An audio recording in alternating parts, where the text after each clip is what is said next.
together. To David French for being with us tonight very much. Thank you very, very much.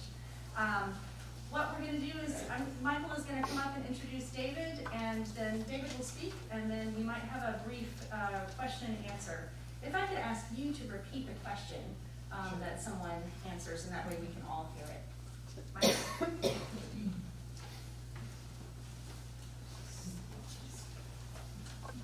Good evening. We're thrilled to have David here tonight with us. David is a graduate of Lipscomb University and Harvard Law School and has practiced law as a commercial litigator and a constitutional lawyer. He also served as an Army lawyer and deployed as a soldier to Iraq, where he won a Bronze Star for his service in 2007. David wrote for National Review, The Dispatch, which he helped to start, and The Atlantic before he joined the Times in 2023. And his most recent book is Divided We Fall, America's Secession Threat and How to Restore Our Nation. Please join me in welcoming David.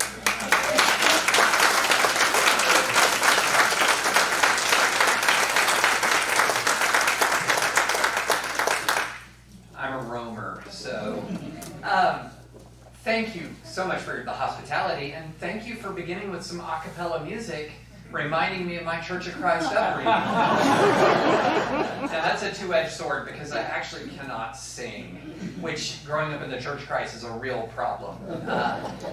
Anyone goes into harmony beside me and I'm done. So I want to talk tonight about why we feel so lost as a country and what we can do about it. And you are not going to hear tonight political punditry, okay? Because a lot of what we talk about in politics is very surface. So if you're talking about why did Donald Trump win in 2024 and why did Kamala Harris lose, or why did Joe Biden win in 2020, there are small ball political answers to those questions that, quite frankly, I think are not that interesting to me. What is actually interesting to me is why are we in the situation that we're in this country? And to explain that, I want to begin with a story. So you're going to understand why I'm beginning with a story like this, because one part of my bio that is not published is I'm a former interim youth pastor. So I was at a church where I was part of the adult youth volunteer team. We had a youth pastor who unfortunately got into trouble online. And so while we searched for a new youth pastor, I was it. And so what that means is I got in the habit of beginning talks with amusing anecdotes only tangentially connected to this topic. And so I'm going to begin, but it's actually connected. So I want to talk tonight, and the core of our conversation tonight is going to be around friendship. And one of the things I have been blessed by in my life are very, very good friends. And when I say very good friends, I don't just mean the kind of friends that you can share your heart with, which is the kind of people you love to be around, such as my friend from high school named Mike Crisp. And Mike was a unique individual. I am a nerd. I actually put that in my bio in the New York Times. I said, I am a nerd American. And so if you want to know what are the best Star Wars movies in order, I can tell you that. If you want to know why DC movies are better than Marvel movies generally, I can tell you that. If you want a 5-hour breakdown of season 2 of Rings of Power, I'm very up for that as well. So, but one thing about my friend is he was more of a nerd than I am. And one of the things that he really wanted, but he was also very, very shy, and I'm less shy. So he had this idea that at premieres of big movies, that one of us should dress up for him, like in costume. And I said, I reached this deal, if you buy or rent the costume, I will wear it. And so we began this thing where when we had a big movie premiere and I'm in high school, he would get the costume and I would put it on and wear it, and we would have various escapades and adventures, such as for the premiere of a Star Trek movie, I dressed up as Spock.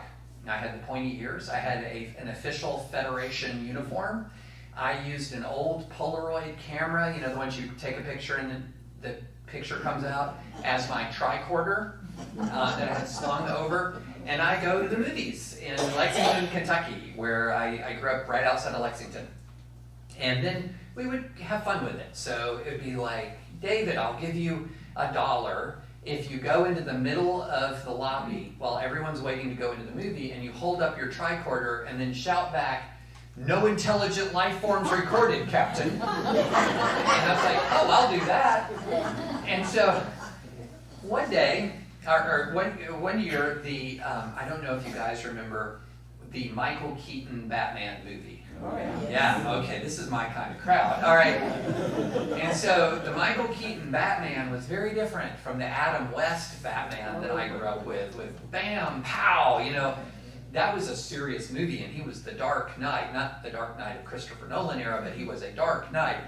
And so this was a new Batman costume. And so my friend rented the Batman costume, and it was expensive because it was nice. So he said, "I'm only renting this if you just make a whole night out of it."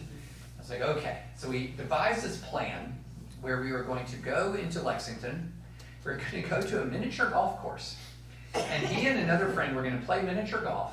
And then they were going to get into a fake fight, at which point I would run from outside the course, vault over the fence, run to them, separate them, and then declare, "Gotham is safe from crime." Which, sounds hilarious when you're 18. Okay? And so it all unfolds, we drive, and they let me out, and I go and hide in the bushes like was planned, and they start playing miniature golf, and I see them kind of push each other, and that was my cue. And so I run, and I vault over the fence. I could actually vault over a fence at that point in my life. Cake flying, and I run up to them, and my friend says, "Who are you?" It's like, what's going on? And then he yells, "Crazy person! There's a crazy person!" And he's pretending to be Batman. Help!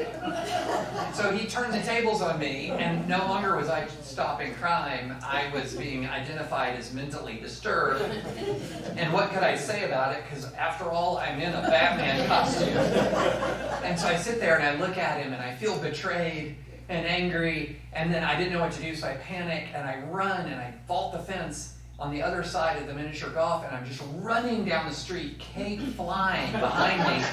And I realize all of a sudden I'm lost because I don't know where the car is. I had come in on another side. I didn't know how to get around. And so I'm literally just running through a neighborhood in Lexington, Kentucky in full Batman regalia, furious, angry. Next thing I know, my friends pull up and they're just laughing so hard they've got tears rolling down their eyes. And I'm still mad, but I get in the car with them, and off we go. And I've never forgotten that. It's like, that's what best friends do to each other. You have a friend, like a friend is nice to you. A best friend is mean to you, but in all the fun ways. But, when I think about friendship, in many ways, that's what I think about, is I think about the crazy, the funny, the silly, but it's always also embedded around other deeper, bigger things. It's embedded around also that same person was there for me when things were going badly in high school. That same person, we learned together, we grew up together. To this day, if I interact with him, it's immediately like it's 1986 again in Scott County, Kentucky. And I would never trade that or replace that for anything in the world. And I've been very blessed in my life to have many, many friendships, and I'm grateful for it. And so, why do I talk about friendship a lot? If you read my writing, I write about friendship a lot. And the reason why I do that is that there is a reason for our dysfunction in this country that is deeper than any political ad, that is deeper than any political tactic, that is more profound than any given political issue, even though political issues can be and are very, very important.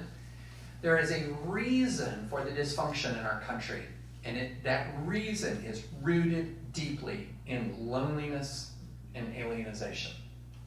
It is loneliness and lack of belonging. Okay, so let's talk about it. What is our problem? Our problem, if you could boil it down to one word, is animosity. A better word is hatred. Hatred is one of our primary problems in this country right now. And when I say hatred, I don't just mean it, and when I talk about it as a problem, it has been simmering for a while. So if you go back to 2014, so 2014, this is more than 10, this was a survey taken in the summer of 2014, so slightly more than 10 years ago. So this is before the rise of Trump and the MAGA era and everything. The Pew Research Center did a study on American polarization.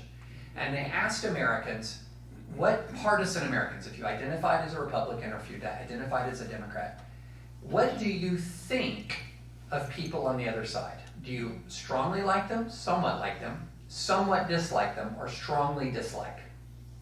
So they asked Republicans what they thought of Democrats, and 82% of Republicans said they either strongly dislike or somewhat dislike Democrats. In other words, if the only thing you know about another person is that they're on that opposite party, if you're a Republican, and the only thing you know is that the other person is a Democrat, 82% of Republicans would automatically either strongly or somewhat dislike you. They asked Democrats the same question, and as is befitting the reputation of the Democratic Party, they were more tolerant. Only 79% of Democrats said, I strongly dislike or somewhat dislike Republicans.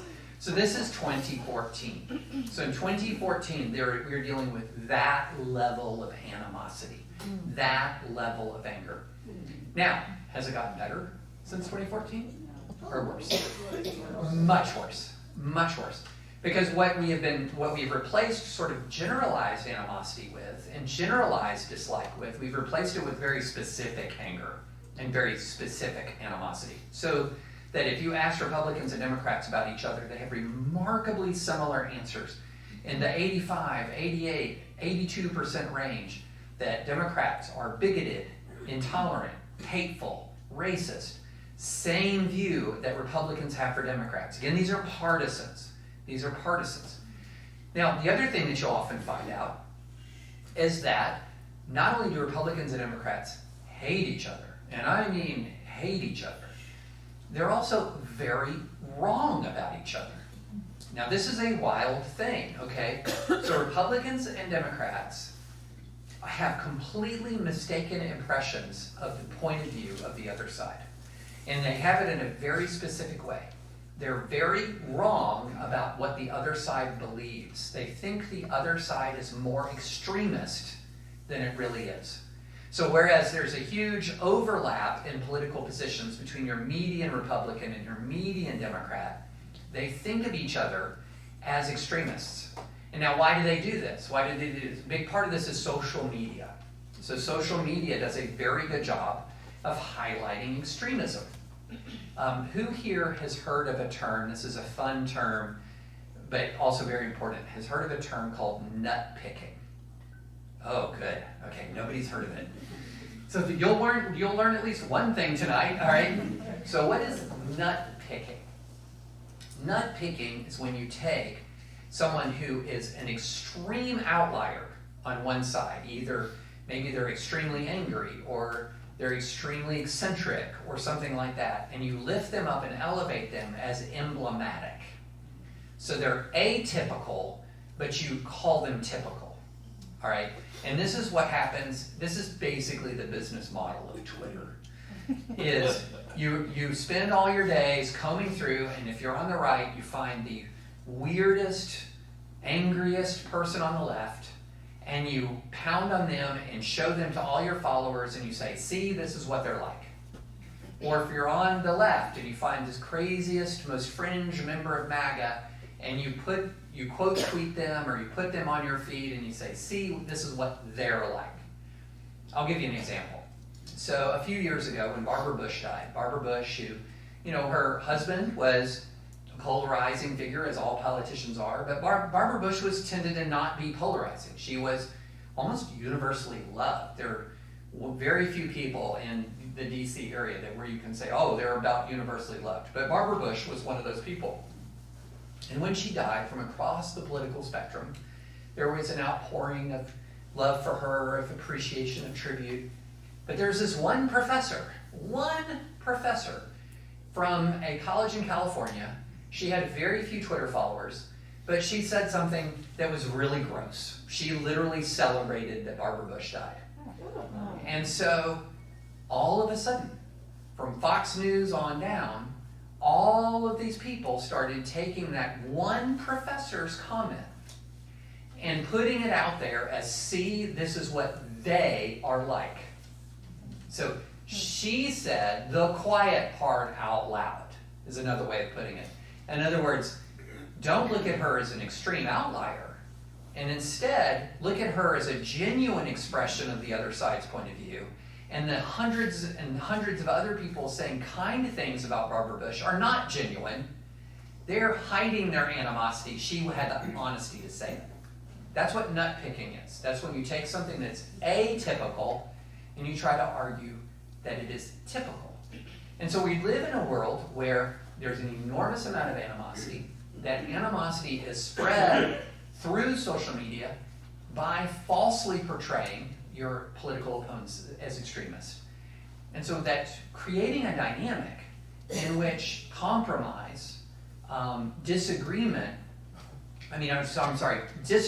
is easy, compromise is very, very, very difficult. Because it is one thing to compromise with somebody you respect. You know, if you and I, if we've got to know each other and we respect each other, I'm gonna listen to what he says. I'm gonna consider it. And maybe he brings something to the table that I hadn't thought about. And so compromise comes naturally. Compromise comes relatively easily. But if I hate him, if I think he's a threat to the United States of America, why would I compromise, right? Wouldn't that be compromising the people?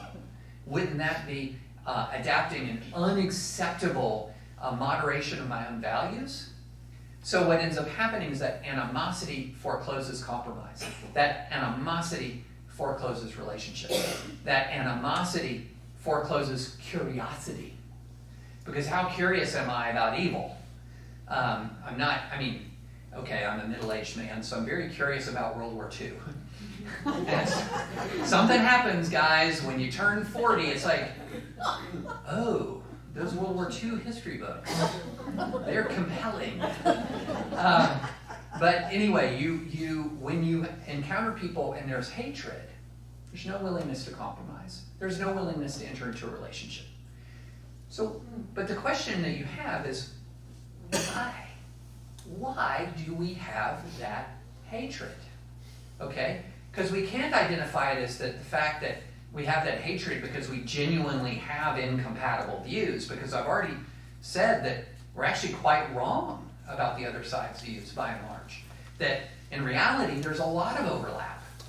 Take the most hot-button issues imaginable, and you will find a lot of overlap in your ordinary Americans. So why are we so susceptible? Well, that gets to the core of what I want to talk about.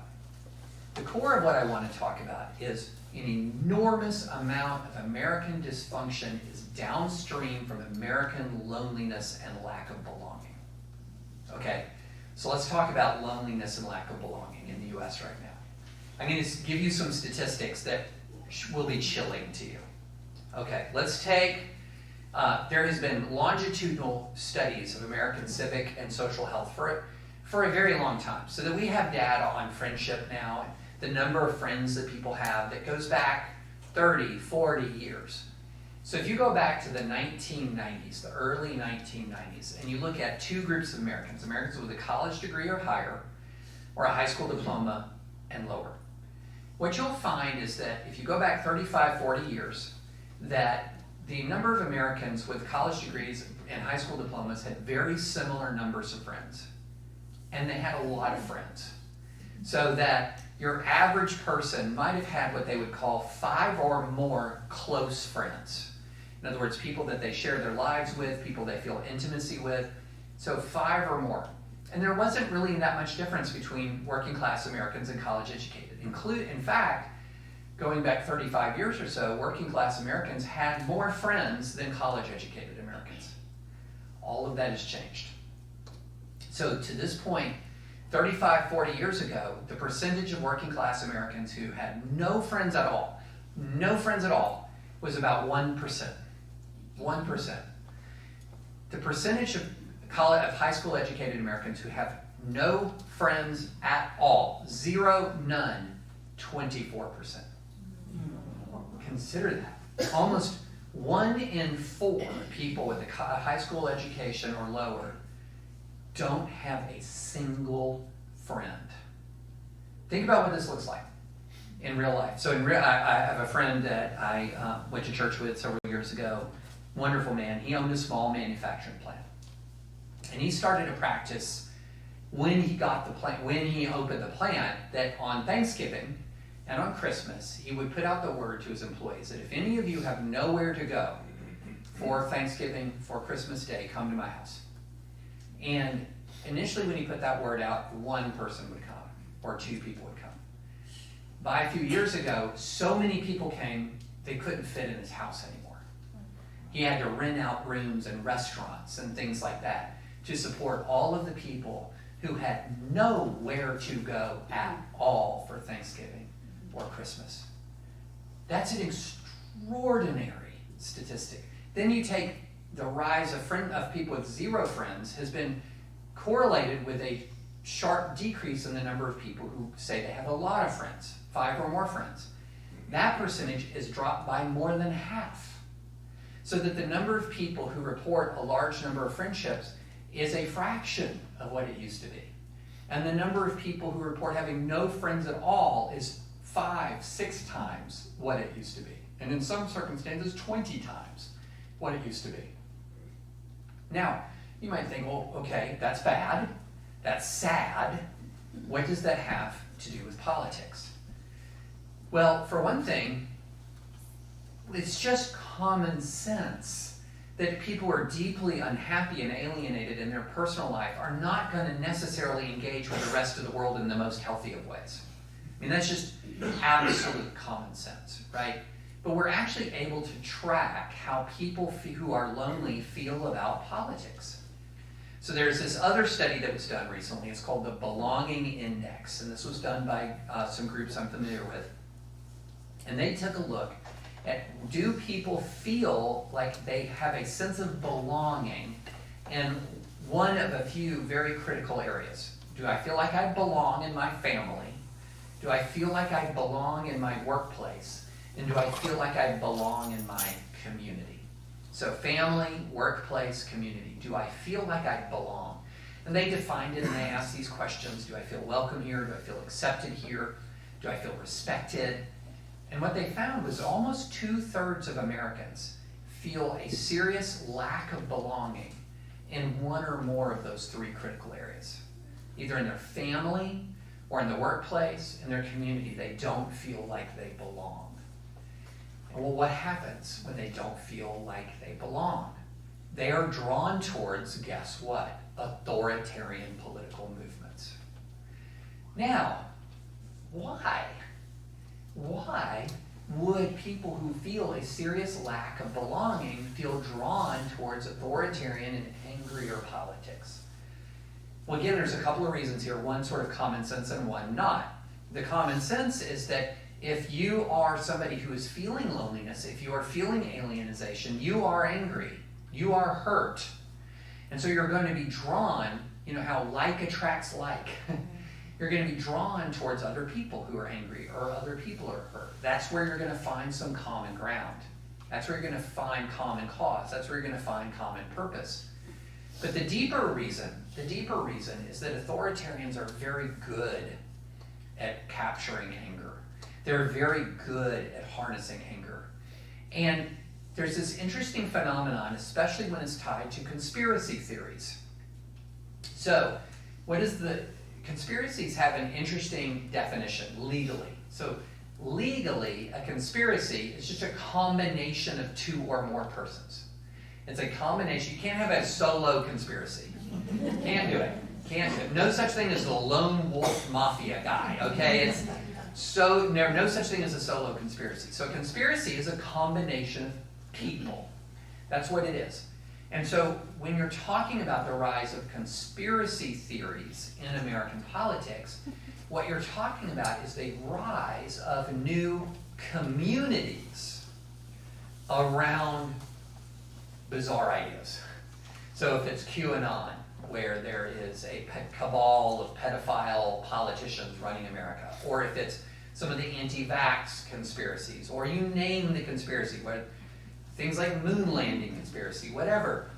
What you're talking about actually is not so much just a crazy idea, but what you're actually talking about for people is their community and their purpose. Okay? So they find in the conspiracy, they find a community. They find in the conspiracy, they find a purpose. So when you don't have friends and when you lack that community, what is one of the fundamental things that you lack in life? Purpose. Because relationships, just by their existence, give us purpose. Just by their existence. So I have a group of friends, there's 6 of us from college that we've been as close as can be from literally the first weekend we moved in at Lipscomb. And we've been close ever since. I could lose my career tomorrow. New York Times could go away. I could not write a single other word. But I would not lack for purpose in my life, not just because of my family and caring for my family, but because of my friends and caring for my friends, caring for that community. And so when you're talking about a lot of American politics now, what you're seeing is a hunger for community that is being captured by unscrupulous politicians and unscrupulous media figures and transformed into something darker. So there's this interesting, one of the best things that when I was at the Dispatch, one of the best things that we published was one of our writers went and he embedded himself within the Front Row Joes. Now the Front Row Joes, that's what the folks who follow Donald Trump, like some people used to follow the Grateful Dead, okay? They just go to all the rallies, man, you know? And so what he found was that when he talked to the Front Row Joes, they came initially for Trump, they stayed for each other. And so they came because they loved Donald Trump, they stayed because they found common cause and common purpose. So some of these folks had helped each other through chemotherapy, some of them have helped each other through heart attacks. One pair got married and divorced during the course of these Trump years. But the key was that they had come for Trump, stayed for each other. This is so powerful. This reality is so powerful. One of the most common kinds of messages that I get, people write me emails all the time, and they'll say something like, my uncle has gone down the rabbit hole. He's now a conspiracy theorist. I don't know what happened to my grandmother. My nephew, he went to college, and my goodness. And so you have all of these people relating like crises in their family, related to conspiracy theories, related to politics, etc. And they write to me and they say, always with the same request, what is an article I can share with them? Is there something that you wrote that will snap them out of it? Okay? Now, I like to think that I'm so good that I can take somebody who's gone astray and 1,200 words later, they're right on the... I'd like to think I could have that kind of power. I do not. I do not. So I always reply with this. I say, before I share anything, before I share with you an article, and I'm happy to do so, can I ask you a question? How much time do you spend with them? Because you cannot replace something with nothing. And this is a scriptural principle. You clean out, the demonic possession. And if the room is not filled with light and goodness, then evil comes back in, right? You cannot fact check somebody out of their life purpose, right? You cannot fact check somebody out of their community. Their life purpose and their community matters more than the facts. It just does. It just does. And so the bottom line is the way to move from conspiracy into reality is through alternative community. Because it's the community that pulls them into the conspiracy in the first place. And we find this again and again and again. Why do we have declining life expectancy in the United States? Some of that is undoubtedly the result of inefficiencies in our healthcare system. No question. Corruption in our healthcare system. Our healthcare system is not perfect. It is not perfect. But loneliness by itself has an effect on your health like smoking 3 packs of cigarettes a day. That loneliness by itself impairs and harms your health. Which again, makes a lot of sense. Because we know this thing has a lot of power over everything else, right? Another thing that we know is loneliness, especially for men, is increasingly deadly.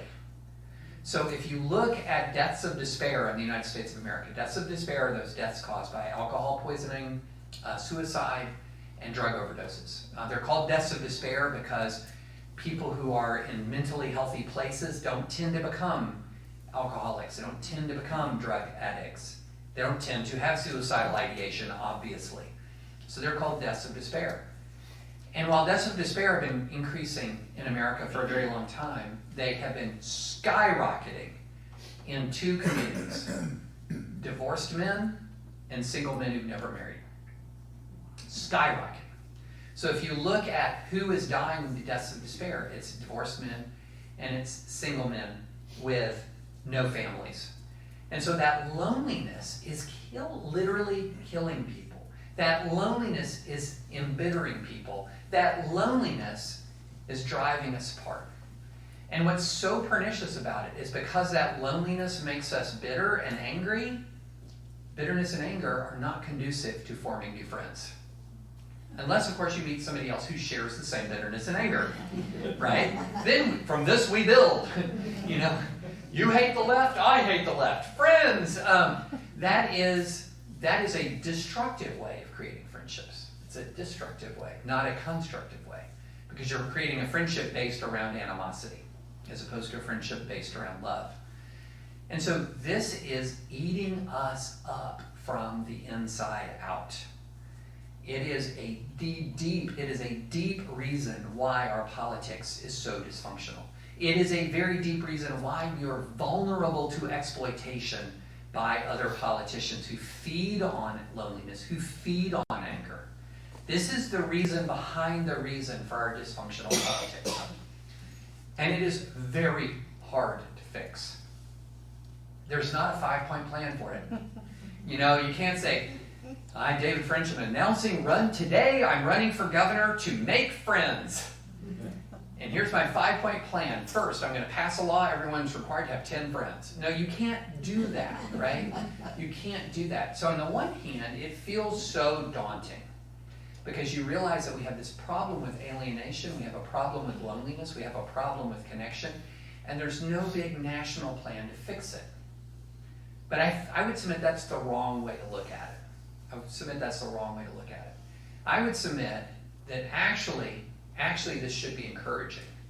And it should be encouraging from this sense that very rarely can somebody come to you and say, I have a tangible idea for how you can make our community better. And here's the tangible thing that you can do. Now, we're just a few folks. We're kind of a drop in an ocean. We're drops in an ocean of humanity.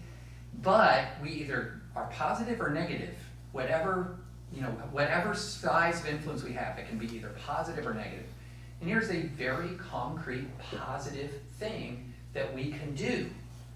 And it's just simple. Make a friend, a new friend. Preferably not somebody from your identical social class. Preferably not somebody that you've met because you share a common interest in hating somebody else. But making a new friend. A friend that you might not ordinarily make. Okay? And why does this matter so much? Why does this matter? Well, there's many reasons. Let's go through a few. One of them is, for Christians, this is what imitating Jesus looks like in some important ways. Because if you go back and you look at his disciples, what's fascinating about his disciples is they kind of covered the Judean spectrum politically. Because you had in his ranks, you had a tax collector, And a zealot, okay? All right. Those words don't mean that much to us right now, because if you meet somebody who works for the IRS, you don't automatically hate them. At least I don't. I don't know how you feel. But if you meet somebody from the IRS, you don't automatically despise them. But a lot of first century Israelites would have automatically despised a tax collector. Why? They were a Jewish representative of a Roman Empire that was oppressing them in a way that Christians who worry about persecution in the United States of America right now cannot fathom the level of oppression of the Roman Empire. And so here you had somebody who was a Jewish representative of an oppressive Roman Empire. That's a tax collector. And by the way, the tax collectors were also known for becoming wealthy by skimming off the top.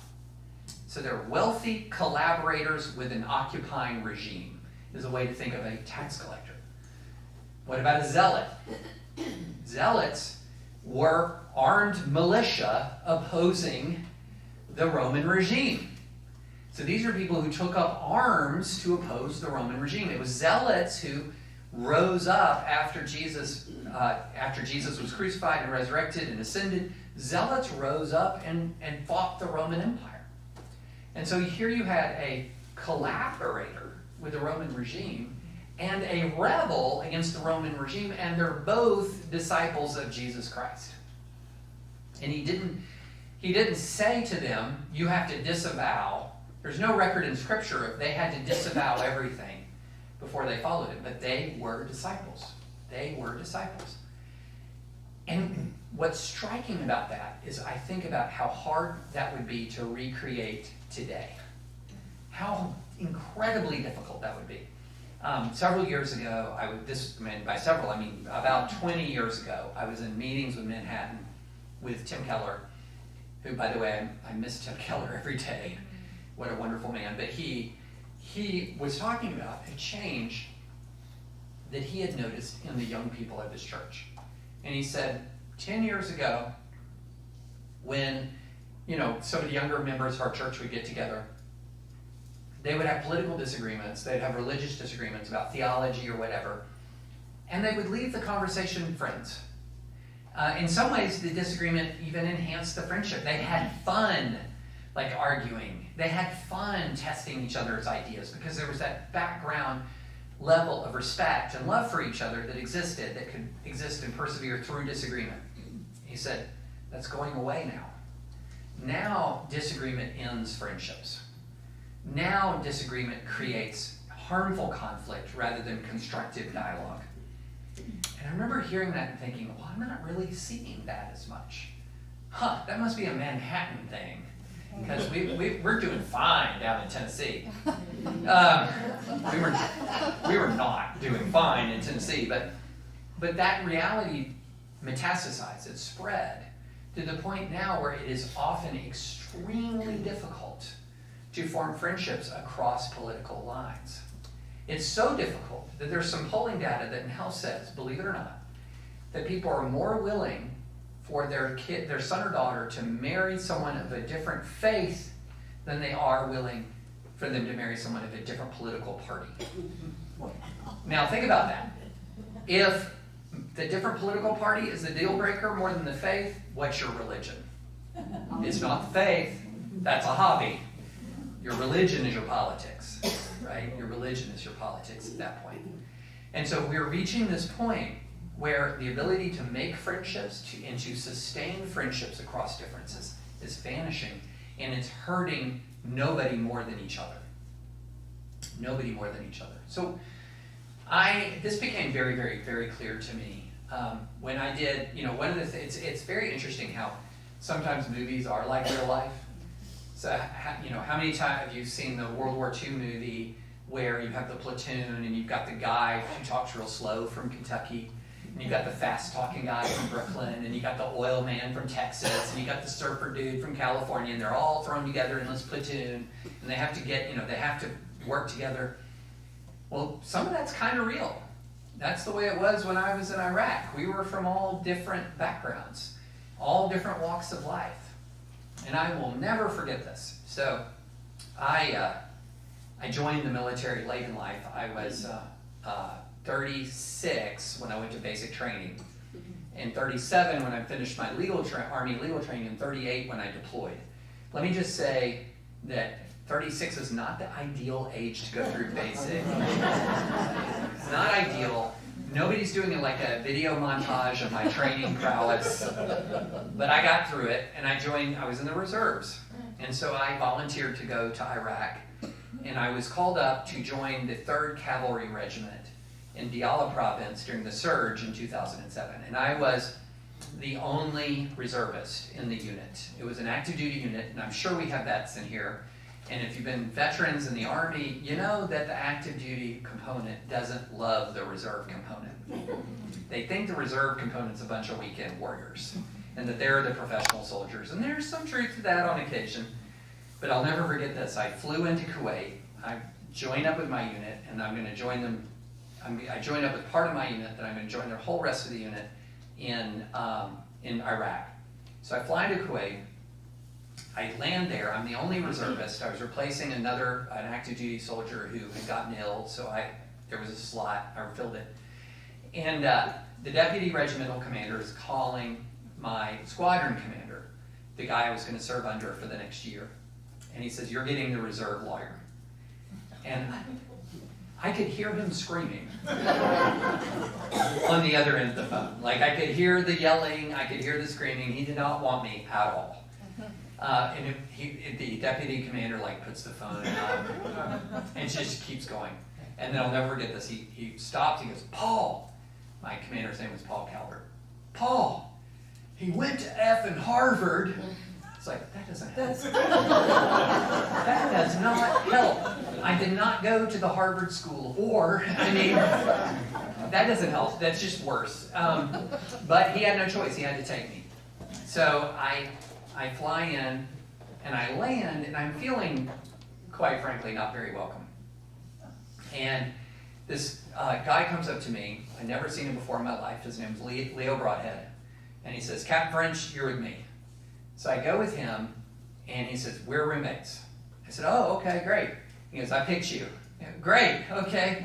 And then he just starts downloading all the information about the unit, just telling me about who everyone is and everything. And then, it just took a few minutes for me to realize that we're different. We're really different.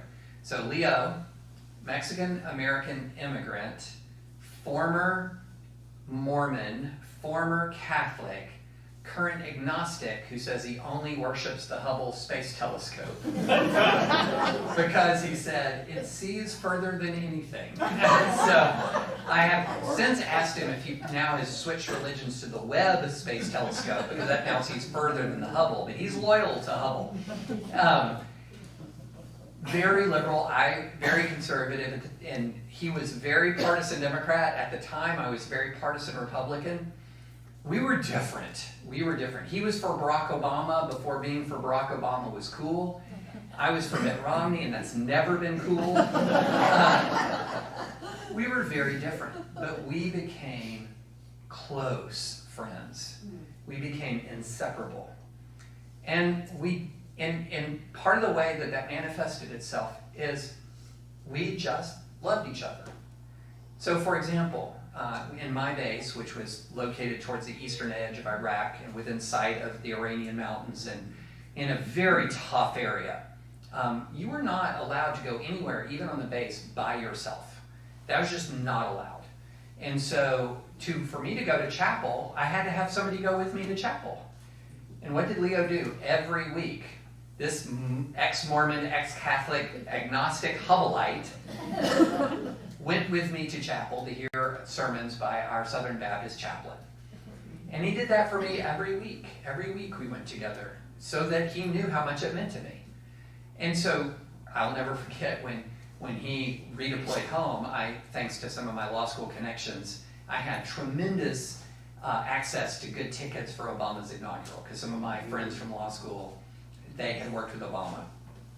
And so as a gift, as a redeployment gift, I said, here's some prime tickets, because he had loved Obama from Obama's Chicago state senator days. And And so I gave him tickets, and he was over the moon. He was so happy. And so I'll never forget Inauguration Day. I'm watching on television, a little miserable. He's watching in person, super happy. And I'll never forget, he sends me a thank you message. And that thank you message was, I get an email, and it's got a video attached. And I open the video. And it's a video of him outside the White House as George W. Bush's helicopter lifts off to leave the White House for the last time. And he's singing, na na na na. And I wouldn't want it any other way, remember? Good friends are nice to you, best friends are mean to you, okay? And so, but one of the things that has made a powerful impression on me, because if I had allowed, or if either one of us had allowed our political disagreements to get in the way of the friendship that we have, the loss that we would have both had would have been immense. It would have been immense. And so what we have to do is rediscover the concept of grace in friendship, of love in friendship, of humility in friendship. And that we cannot be so arrogant as to presume that if someone disagrees with us or has different values from us in key respects, that they're automatically wrong and I'm automatically right. Instead, I think all the time of the verses of the verse Micah 6:8. What does the Lord require of you, O man? What is good? It is to act justly, it is to love kindness, and it is to walk humbly with the Lord your God. And in forming relationships, now note, all three of these things are mandatory, right? You can't ignore justice to be the nicest person in the room, but you can't be so committed and zealous for justice that you substitute kindness for cruelty. And hovering over it all is a realization that we're limited and fallen human beings, and we don't know everything, and we can learn. And so what I try to do in difficult circumstances and difficult situations is to reverse that order. Walk into a relationship with humility, demonstrate kindness, and then after I have valued that other person through the humility of seeking to know them and hearing from them, through kindness and demonstrating love for them and the fruit of the Spirit, then I'm also going to interject my ideas about justice and righteousness. You don't forsake that. But it cannot be divorced from humility. It cannot be divorced from kindness, because when you divorce humility and kindness from our quest for justice, you end relationships, and then you just become part of the problem yourself. And so, one of my most concrete pieces of advice that I give to audiences young and old: be somebody's Leo. Be Leo. In other words, approach somebody that you don't necessarily know, embrace them without condition, respect them continually, and demonstrate relentless kindness. And sometimes you get taken advantage of, no question about it. But more often than not, you forge a tie. And that tie doesn't just enrich the person whom you're loving, it enriches you, and it's a small part of the solution to the problem of hatred that is tearing this country apart. All right, with that, I'm happy to take a couple of questions.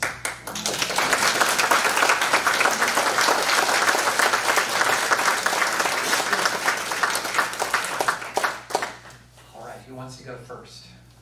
Yes, sir. Several weeks ago, you wrote an impassioned piece about the reception you got in Franklin when you moved there. You were treated just horribly. Your family was, and denigrated in any way they could, it seemed. Has that gotten better? That's a great question. At this current moment, I feel pretty welcome. But no, it has not gotten better. What it is it just comes and goes in waves. So on any given week or month, maybe it feels like things have died down. But then another time, I write something that someone picks up on Twitter, and then my name is trending again. But we have been through a pretty hellish 9 years. It began in September of 2015 when there was a Republican presidential debate And Ann Coulter, you all familiar with, she started tweeting things that were just outright racist. And so I wrote a very short post in National Review. I was writing for National Review at the time, a conservative publication, that said, this has no place in the Republican Party. These talking points are coming from online white nationalism called the alt-right. It has no place. And I hit publish. And you know how when sometimes you buy something online and it'll say, are you sure you want to spend $1,000 on a backpack? Yeah. So I kind of wish someone would have popped up and said, are you sure you want to change your life forever with this post? Now, I'd like to think I would have said, yep, let's go. But that's what happened. So I published it, and it was not even 30 minutes after I published that I saw the first picture of my then 7-year-old daughter photoshopped into a gas chamber. She's black, adopted from Ethiopia, and she was photoshopped in gas chambers. She was photoshopped into lynching photos. She was photoshopped into slave images, all coming from white nationalists. And that started a campaign of hatred that we've experienced ever since. So death threats against my wife, death threats against me. We've had the FBI at the house. We've had Tennessee Homeland Security. We've had the sheriff out multiple times. Cyber harassment, threats. I mean, it's been, and then, every now and then as I was relating at dinner, people would just come up to me in normal life and just give me a piece of their mind. And, so to the point where you can't go out in public without sort of keeping one eye open, which is very, very sad. Although there are both some kind of funny and inspiring moments in that. So kind of funny was when the FBI came to the house, I was speaking at an event in California. I finished, I always put my phone on Do Not Disturb, and then after I talked with folks, I put my phone back on, and it just explodes. Like text, call me, from Nancy, my wife, call me, text messages from New York and Washington numbers I didn't recognize, call me. So I call, and the FBI had been at our house because there was this guy named Cesar Sayak who was he sent a bunch of pipe bombs, this was early in Trump's first term, to a bunch of Trump critics, Robert De Niro, Nancy Pelosi, Jake Tapper at CNN, and he was arrested. And when the FBI arrested him, they found his computer, and in his computer he searched for other people. And he'd searched for me as well, and found my home address and everything. So the FBI came and they said, hey, we think we intercepted all the bombs, but one might be on its way to you. So we're going to try to intercept it if it's coming, but we want to warn you, and you probably might want to warn the neighbors. Well, we just moved to West Haven, like outside of Franklin. We've not even met the neighbors yet. So Nancy goes around and says, hey, I'm Nancy French. We just moved in next door. My husband's getting death threats, and if you get a pipe bomb in your mailbox, don't touch it, just call the bomb squad. What kind of hello is that?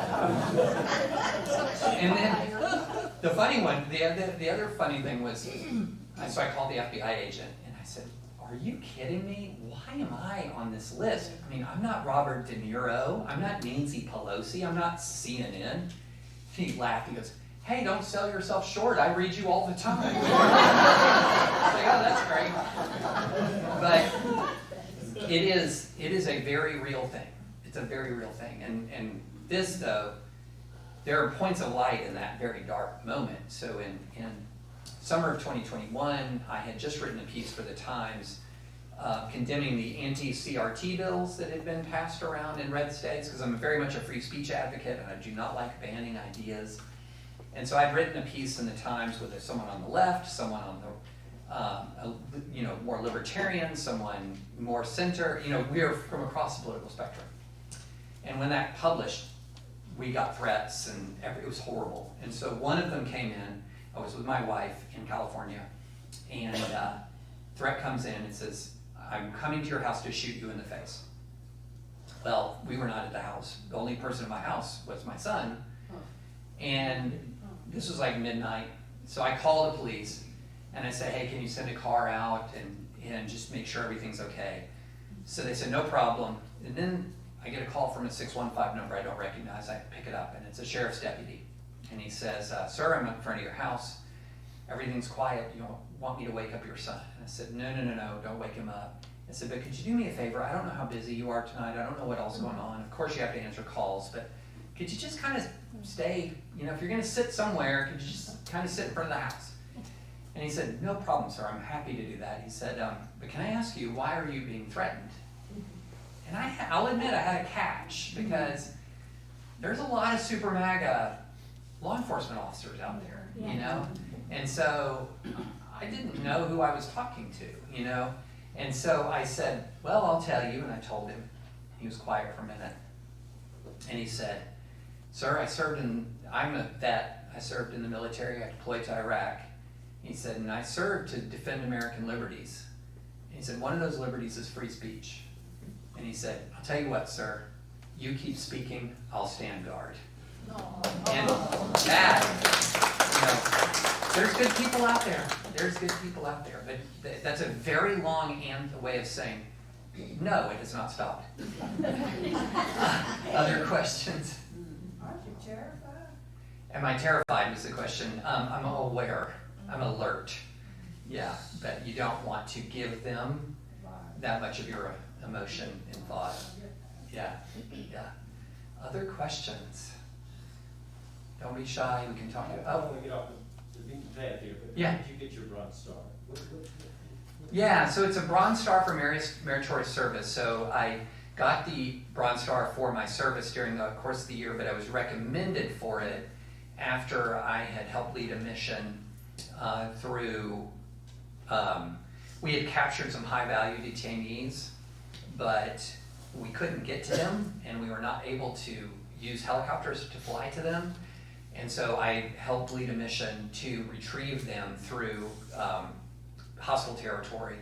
And when we got back, that's when my commander said, I'm recommending you. So, but it's not just for that, it's for sort of the course of service over the year. Yeah. Other questions? Yes? So you were talking about friendship, making friends with people you don't necessarily agree with politically, making friends with people you don't know, and making friends with people you don't hate. Yeah. What could a suburban church do?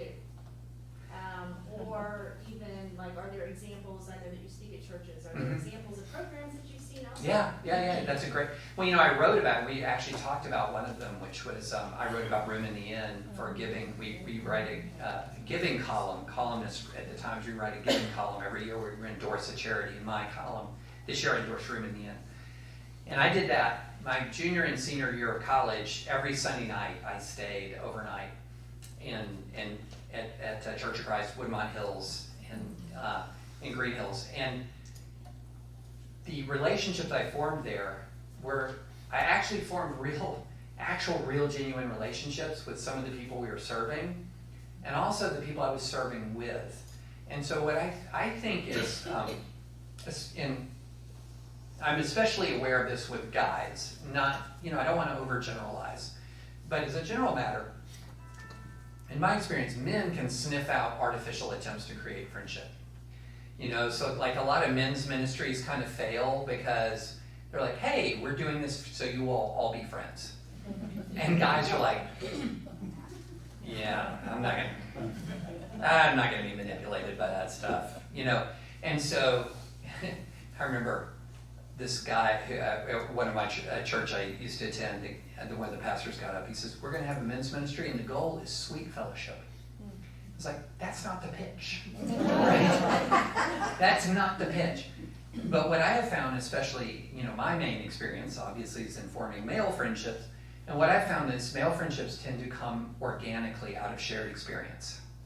And so I think of one of the ways in which you develop new friendships is in shared endeavors. It's in shared projects.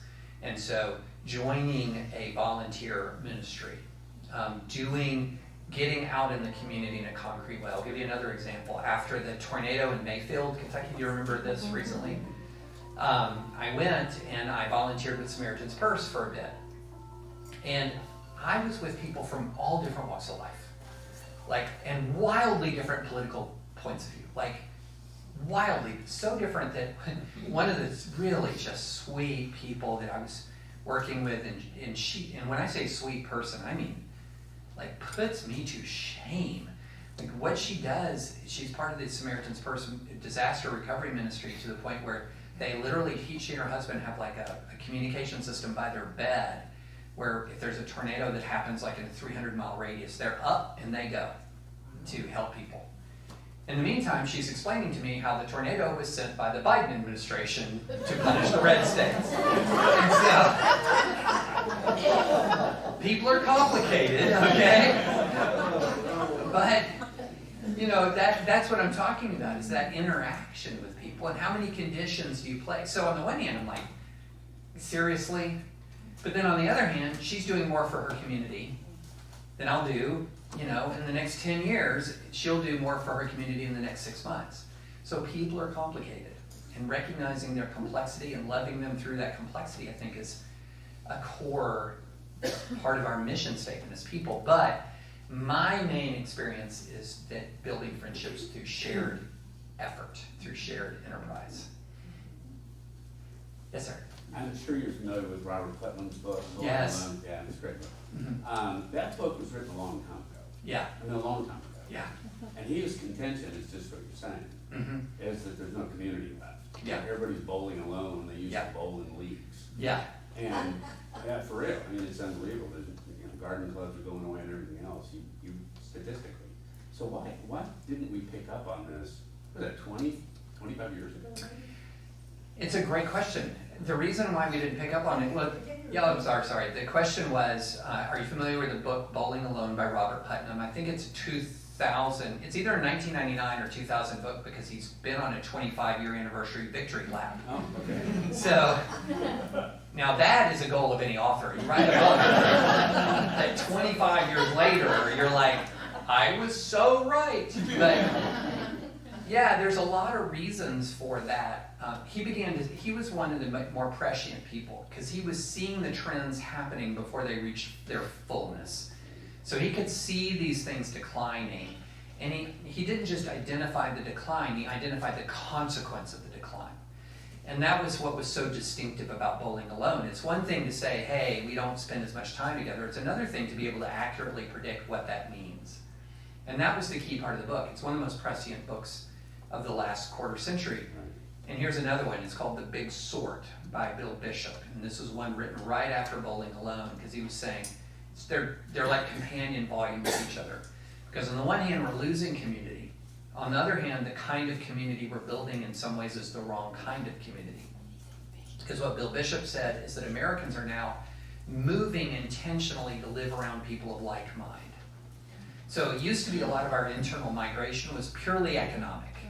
You know, IBM, you remember the heyday of IBM? I grew up with it. Did you grow up with it? In your family, did they move? Did you have to move every 3 years. wild.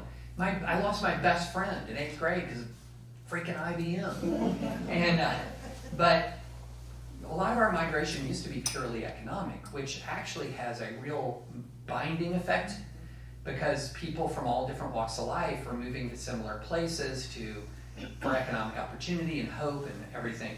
But now we're beginning to replace that with economic migration. I mean, not economic, ideological migration, where people are intentionally moving to places of like mind. You can spot it in Franklin, like a mile away. Like if somebody has a bumper sticker that says, "Don't California my Tennessee," I'm like, you're from California. So what does what does ideological migration do? So what ideological migration does is it creates like-minded communities.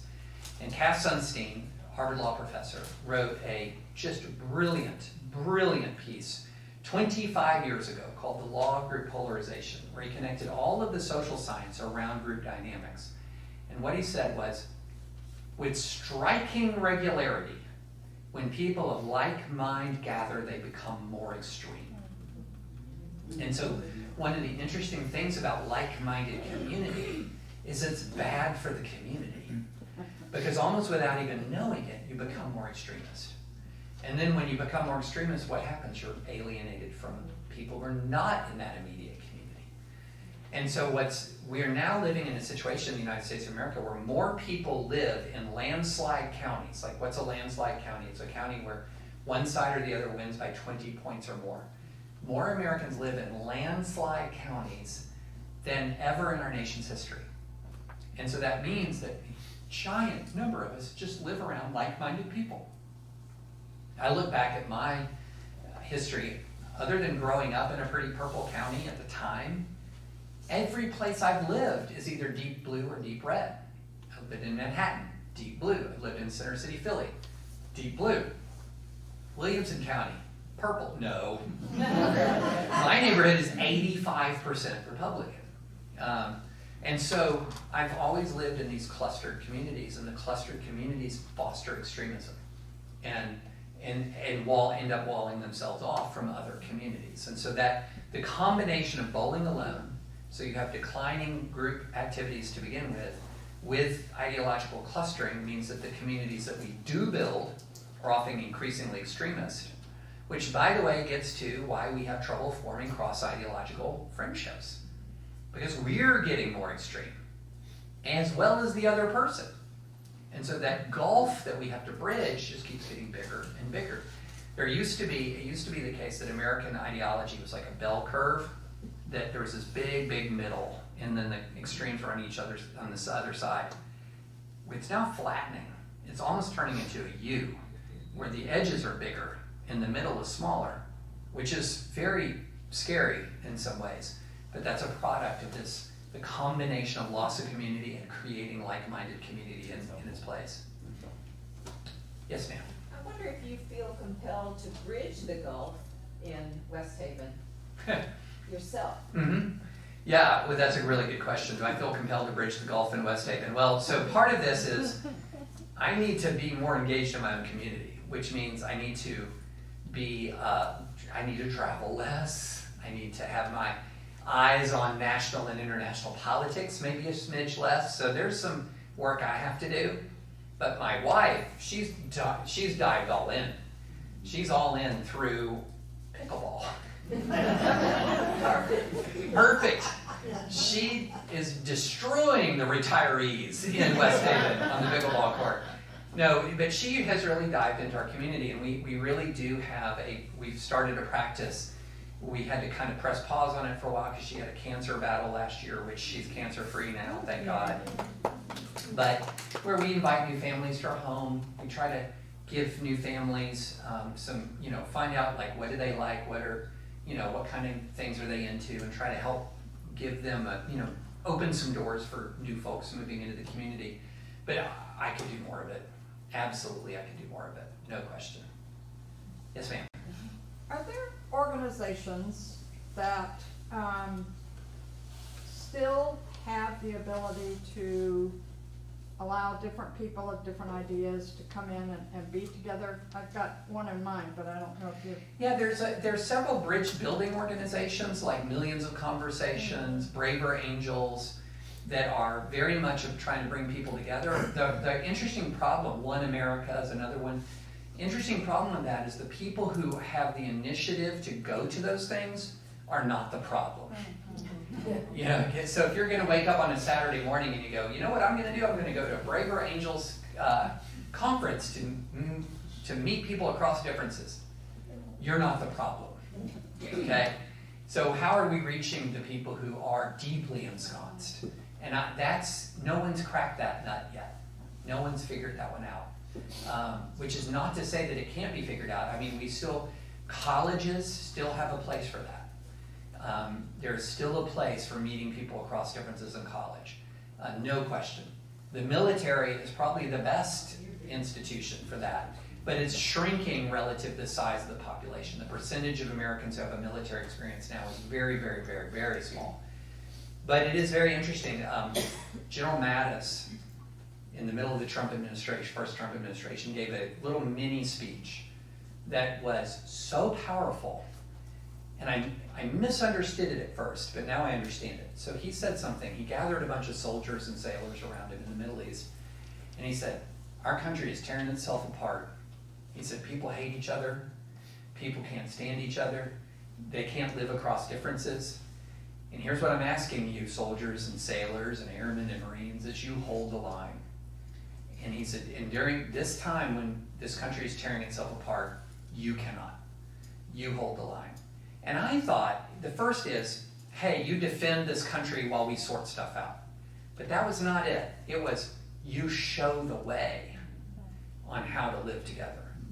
That's what he meant, was you are the example. You show how we live across differences. You show how we work together across differences. It's a very powerful message, and it's a very real thing, but that's not a big enough institution, as big as it is. We're talking about needing much more systemic, a much more systemic heart change. Yes, ma'am? There's one institution or organization that I belong to that is, I think, addresses your need, and it's called PEO, and it's a women's institution that our only purpose is to raise money for other women to go to college. Oh, neat. It has been in existence since 1887. Oh, neat. Yeah. And it is international, but all we have to do, that's the only purpose of the group. And so because of that, we make friendships. Yeah, that's But it is wonderful. the reason that we are together. She was talking about, Annette was talking about PEO, the group that she's a part of. Here's another one. There's other groups out there here's one called F3. I don't know if you guys have heard of this. It is a men's group that the 3 F's are faith, friendship, and fitness. And they get together at 6 in the morning at I'm out. They get together at 6 in the morning on an athletic field somewhere, and one of the people there designs the workout for the day. They do the workout. Then after the workout, very critically, they get in a circle and they sit and they talk and they share about their lives. And it's become extremely successful in forming friendships. And it's very simple. You just get together and work out and talk. That's it. That's the whole thing. So there are things that are doing this, and they do really matter. Often, as with a lot of these issues, it's a problem of scale. How do you create a larger scale? Yes, ma'am. I just really hate to say I keep my blinders in my lane of blues, and at church, Christ Church downtown, you're Episcopal church too. My friends said, "We're gonna just sit down. You might like this." They were watching the after party videos. Oh, I'm familiar with the after Oh, party. yes, you are. And I was struck dumb. I was so impressed with you all. It was stunning. And you don't agree, you come from, Yeah. but there you are, committed to each other because you know who your leader is. And so, how long have you known those guys? I mean, it's just so impressive, and y'all can Yeah. look it up, the after party. But Yeah, so the question is about the after party, which is an initiative I created with my friends Russell Moore, former head of the Ethics and Religious Liberty Commission of the Southern Baptist Convention, and Curtis Chang, who is a former area director for InterVarsity Christian Fellowship, pastor of a church in Northern California. And we come from different parts of the political spectrum. Curtis always has been historically blue. I was historically red. Now I'm historically no color. And Russell was, in the SBC, quite conservative. And so what we did is we created a curriculum for political engagement that is different from any other political curriculum on Christian political engagement out there. Because I grew up in evangelical America in the home of, quote, worldview training, where during the Cold War, you would go and learn why, Jesus was on the side of capitalists and not communists, and why, and so you were sort of taught, in evangelical America, political training is about issues. It's about issues. Christians are supposed to believe this about abortion, this about race, this about economics, this about foreign policy. And that has proven to be extremely two problems with it. It's arrogant and it's divisive, right? It's been working. And so it's very effective politically, but it's arrogant and it's divisive.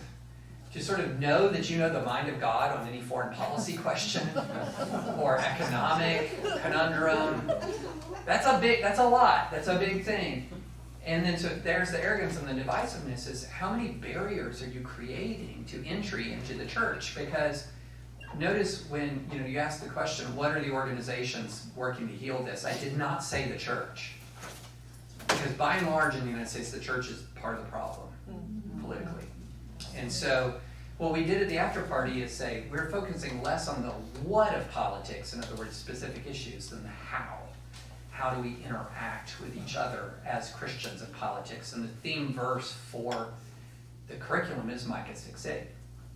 Act justly, love kindness, walk humbly.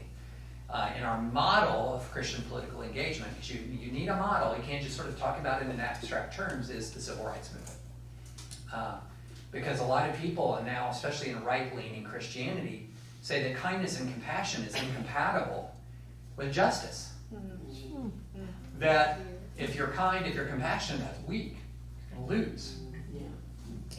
And when I was talking about the after party in evangelical America, that was the first question was, okay, well, what if this doesn't work? It's like, what do you mean work? Like, kindness is its own objective. It's not kindness for a larger objective. It's its own objective. Humility is its own objective. And then justice, of course, is its objective as well.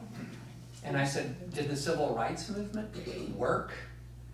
Well, I mean, it achieved tremendous legal change in the United States.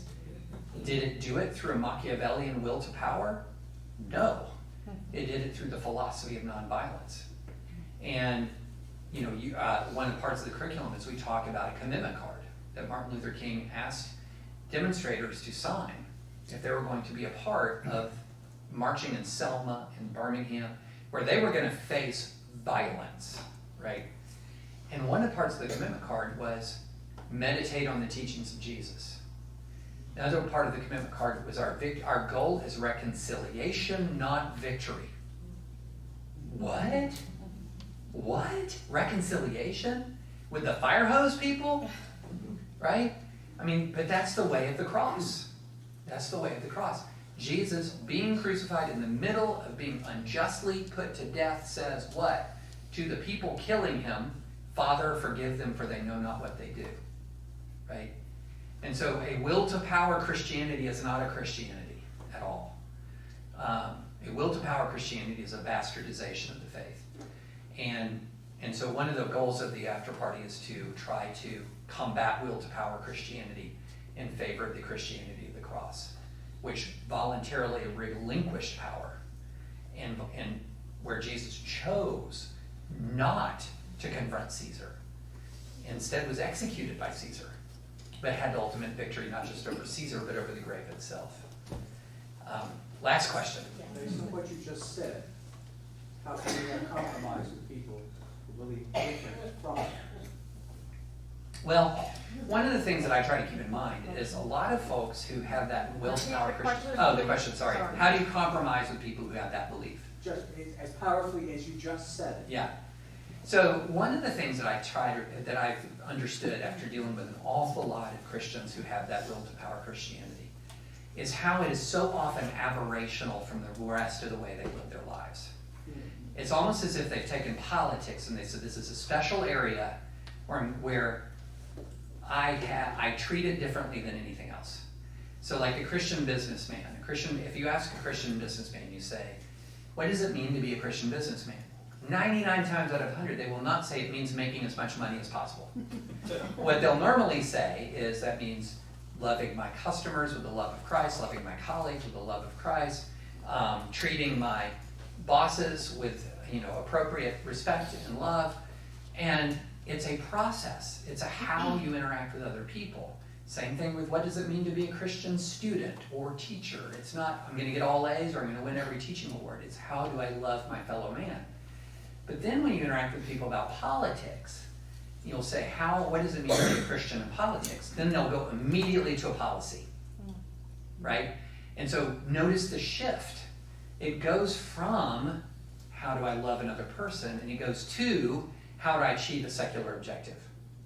And so one of the things that I have had great success with in not so much in a big public way, but much more in a private one-on-one way, is to sort of say, hey, wait, you need to bring your political calculus in line with everything else. That it's the political calculus here that's different from everything else. and make yourself, in other words, what you're saying is make your politics more like you are and less like Fox is. And a lot of people in sort of private settings are very receptive and open to that. They're very closed if it's a political debate, but if it's a relationship, they're much more open. And so I have seen the fruit of that. And then the other thing is you don't always have to win a political argument to change a person. This is a big deal. We often think that we got to win a political argument. Instead, sometimes you replace something bad with something better. So I'll give you a perfect example of this and then I'll be quiet because I've been going for a while. One of my best friends, he will use these words, "I lost my mom to Fox." That's a phrase. I'm sure you've heard it. I'm sure you've seen it. Where somebody's just completely immersed in that right-wing media ecosystem. Everything that they want to talk about, everything that they're interested in, it's constant, and if you're not on board with them, it creates conflict. And so, causes real strain between mother and son. Real strain. But then, my friend noticed that his mom had been started watching Memphis Grizzlies basketball. She thought this Ja Morant kid, who's a young star point guard, was fun to watch, and she was a basketball fan. And so she asked her son, what do you think of this Ja Morant? And he sees the opening, and he said, "Oh, I love the Grizzlies, Mom. Hey, come over when the Grizzlies are on, just come over." And so they healed the breeze. So what he started was every Grizzlies game, and it's a lot, 82 per season, okay? But they didn't live far apart. She could just walk across the street too. She would come over, and they would sit and watch the Grizzlies together. And they started talking about Ja Morant and Jaren Jackson Jr. and all the names you're no doubt familiar with for the most exciting young team in basketball. And what ended up happening is that he didn't win an argument with her. Ultimately, they replaced one negative hobby that was driving them hard with a positive hobby that brought them together. So sometimes you don't even have to win. You can just change, if that makes sense. And so we don't focus on winning, we focus on changing, which is a version of we don't focus on victory, we focus on reconciliation. That's the key element. All right, thank you guys so much.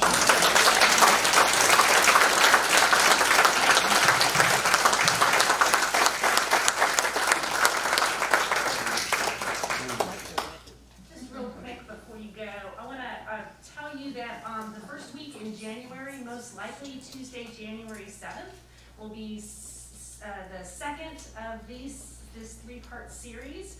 We're going to have a panel of three people, one of whom is here, David Gerard, Professor Summer Ali from Vanderbilt and Law School, and then Hal Coates, who's head of the Community Foundation in Nashville. We'll be here to talk about political data, like what we're learning from this whole scene at the moment, what we're learning about different kinds of people, what we're learning about how the political landscape in the country is changing, and specifically how in Nashville it's changing as well. Hal will be speaking to that. Thank you so much for coming. Thank you so much for being here.